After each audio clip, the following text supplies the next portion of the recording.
Hello everyone, my name is Julie. I'm a Cambridge certified English teacher and a teacher trainer. In this session, I would like to share with you how to make your lesson more engaging and fun. I will share with you 5 tips that will help you make your lesson an unforgettable experience. So let's get started. First of all, activate interest in the topic.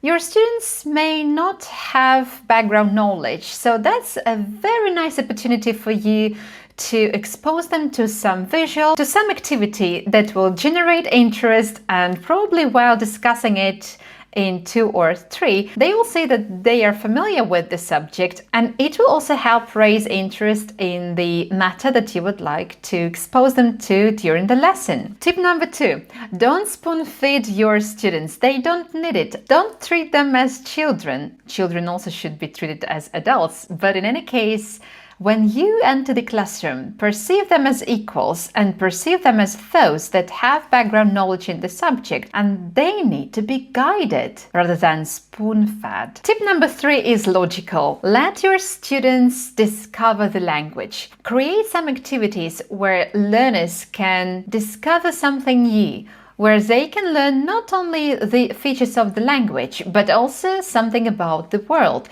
something what is relevant, some topic that might be used in their everyday life.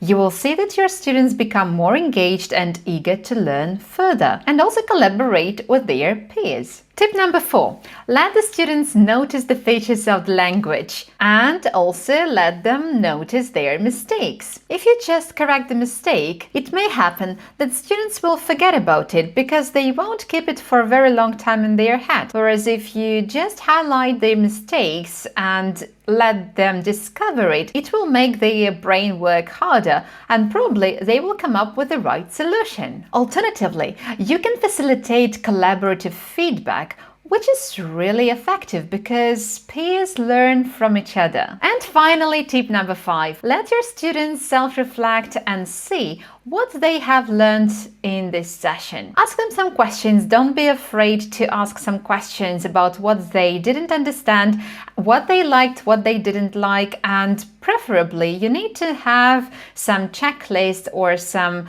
2-3 questions that will help you understand what they know well and what still needs some particular attention, probably in upcoming sessions. It will help you as a teacher understand what to provide your students with in the upcoming sessions, and it will also help the learners understand what they've learned. At the same time, it will help them raise their awareness of their knowledge and the knowledge gap, and probably they will have sense of achievement, which is actually one of your main goals of the lesson. If you have some more tips, please share them in the comments down below. I wish you to have a good time with your students and amazing experiences together, and see you in my upcoming videos. Have a lovely time. Bye!